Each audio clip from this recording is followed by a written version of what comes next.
you. Welcome back to Secrets with Maeve, the space for the conversations we usually keep to ourselves. I'm Maeve. Today, we're talking about something I know so many of us struggle with in silence, the unfair rule that made our marriage stronger. Let's get into it. So, if you've watched my shorts about this topic, I am going to dive way deeper into my so-called controversial rules in my marriage for you guys. So, buckle up. I'm going to start with the sentence that triggered the internet the most. My husband leads. I follow. And before you click off, let me tell you why I'm even saying that in the first place. Because I'm not saying it to impress men. And I am sure as hell not saying it to trigger women. I'm saying this because it's true. And it's the reason our marriage is peaceful, passionate, and solid to the core. Not perfect, but solid. And I'm going to be very honest with you. I used to think these rules sounded very intense and a little outlandish, too. But then I watched what happens when couples have no rules. They call it freedom. It's not freedom. It's chaos. And chaos kills respect. Chaos kills desire. Chaos kills trust. So, in this video, I'm breaking down the controversial rules in my marriage, but I'm not just going to list them.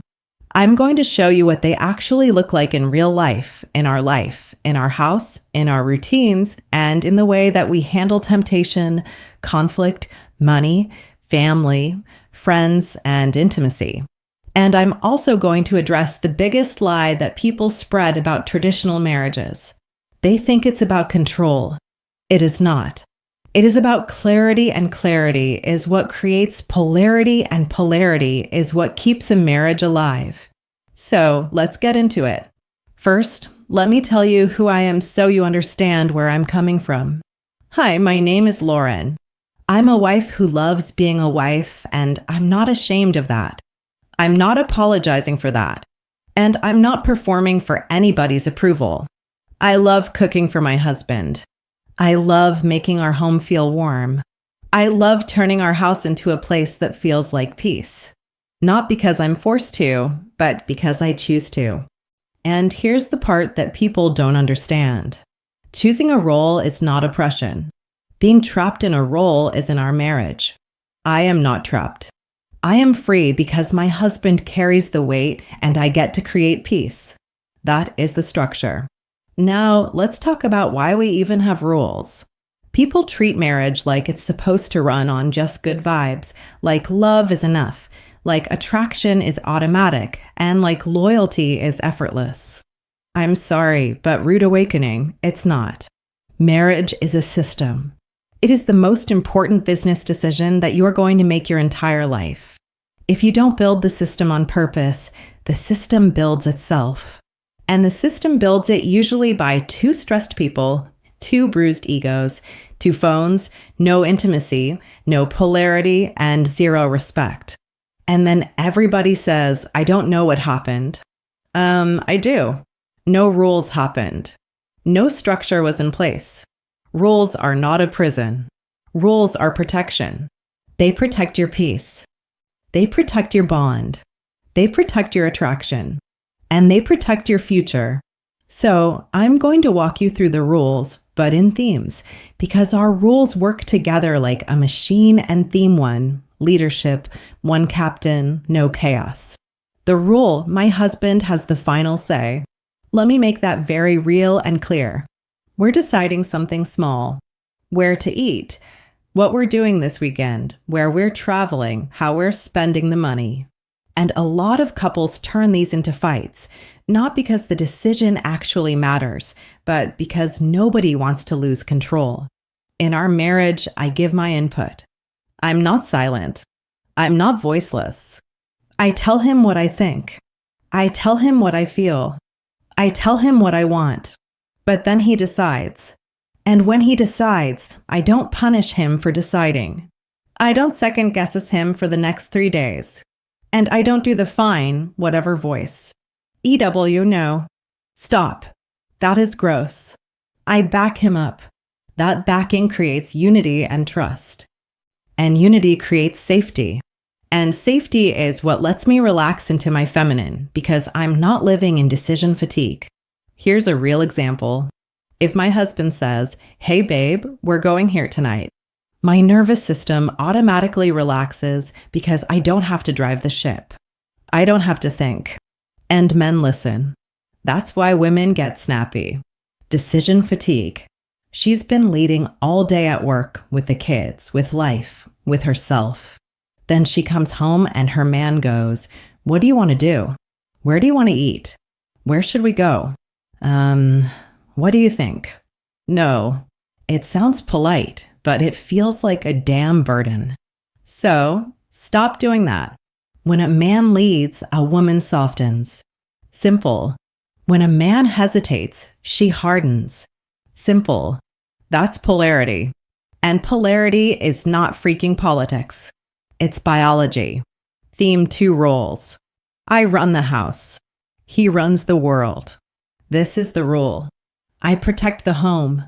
Cooking, cleaning, nurturing, creating peace, making it look cute and pretty. That is my power. And let me tell you why. My husband goes out into the world and he deals with stress every single day. Pressure, people, problems. If he comes home and the energy is the same, tense, messy, bitter, chaotic, overwhelming, he never gets to recover. So I protect that atmosphere. Oh, I protect it hardcore. That doesn't mean that I'm his freaking maid. It means I'm the woman who understands what a home is actually for. A home is not a storage unit. A home is a place where your nervous system can heal. And here's a real example. If my husband has a hard day, I don't meet him at the door with, "Hey, you forgot this." Or, "Hey, we need to talk." You never whatever.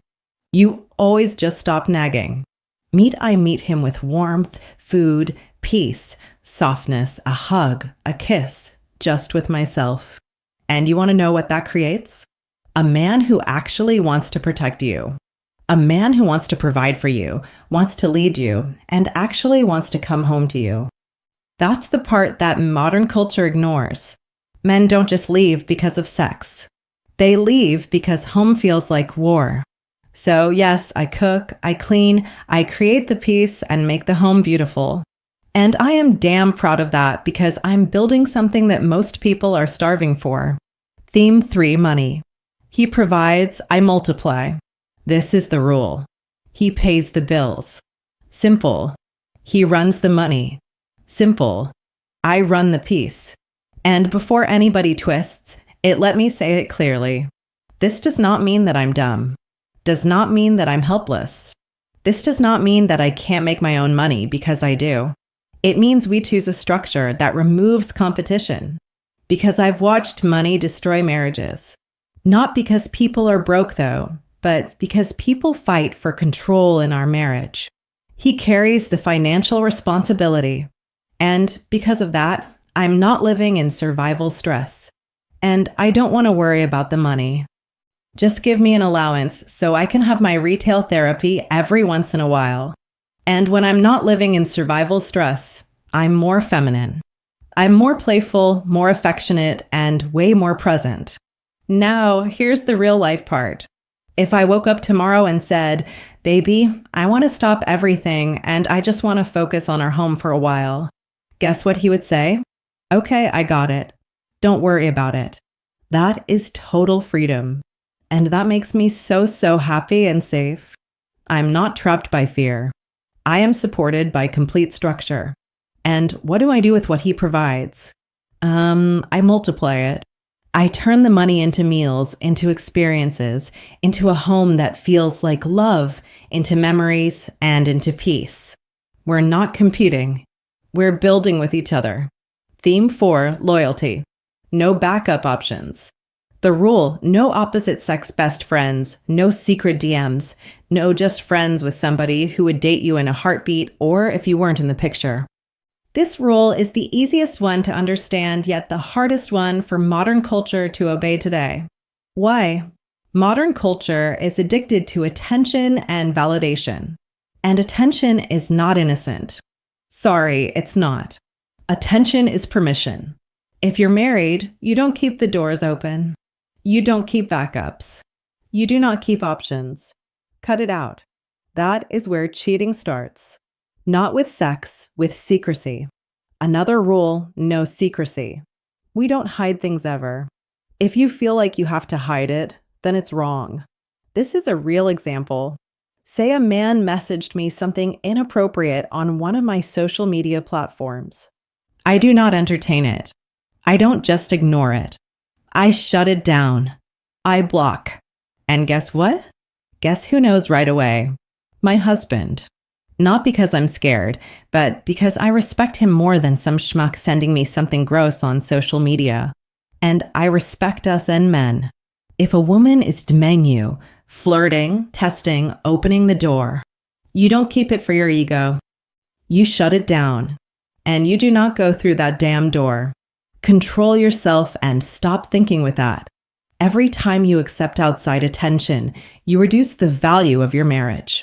Theme 5, single life is not married life. The rule, no clubbing or bar scenes without each other ever. Single life behavior does not belong in a committed marriage ever. I don't care how normal it is. Normal doesn't mean healthy. And I don't care about your damn girls trip. If you keep putting yourself in single environments, you will eventually act single. What's the real example?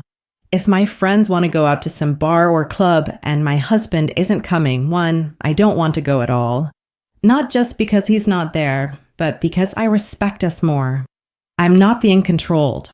I am committed and I value our marriage more than just being seen or having a couple drinks with my girls.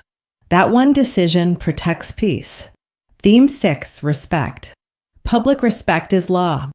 Public respect is a non-negotiable. I will never clown or put down my husband in public ever. Why?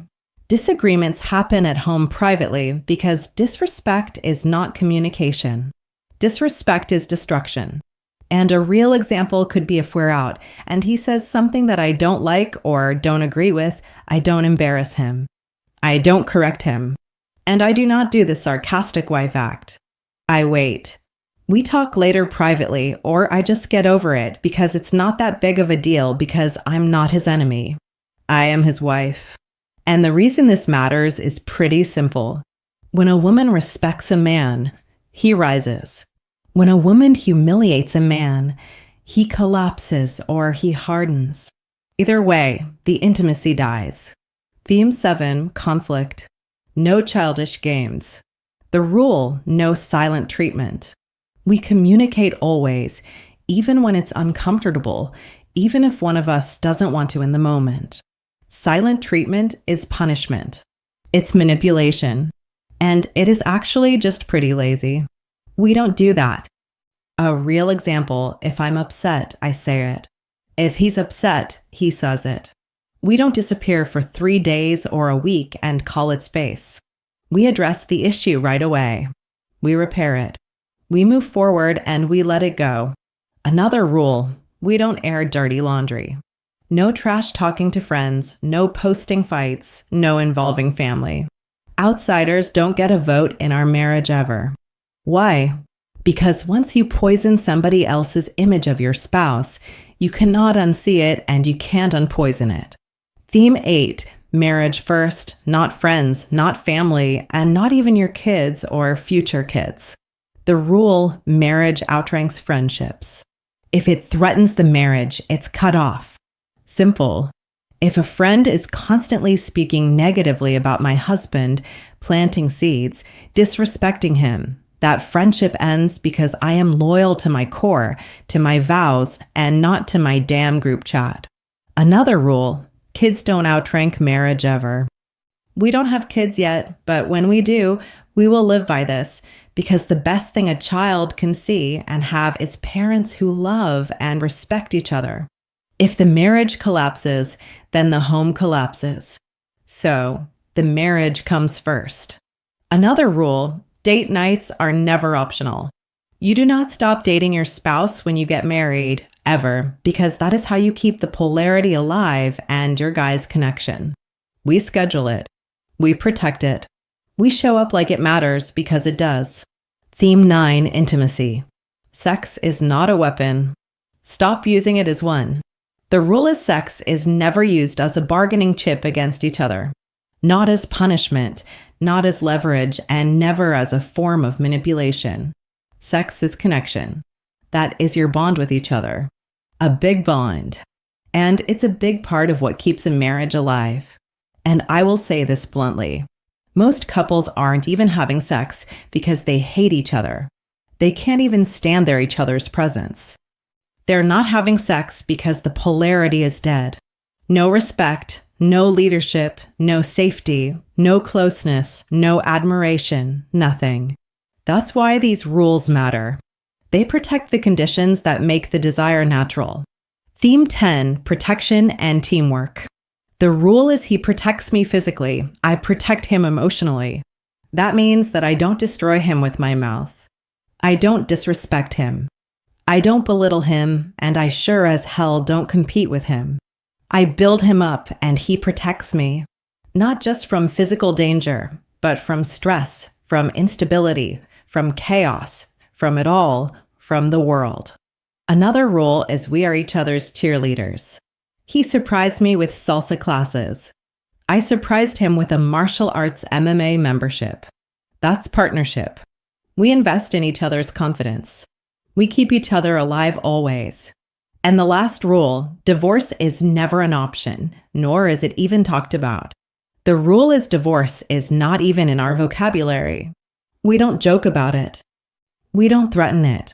We don't use it as a weapon ever. Because when divorce is always on the table, every fight becomes a threat and it just gets nasty. When it's not on the table, guess what? You solve the problem. Now, do not twist my words. If you are in an abusive relationship, get help and get out and get safe. I'm talking about normal marriages with normal problems. Why this triggers people? Because rules expose the weak spots.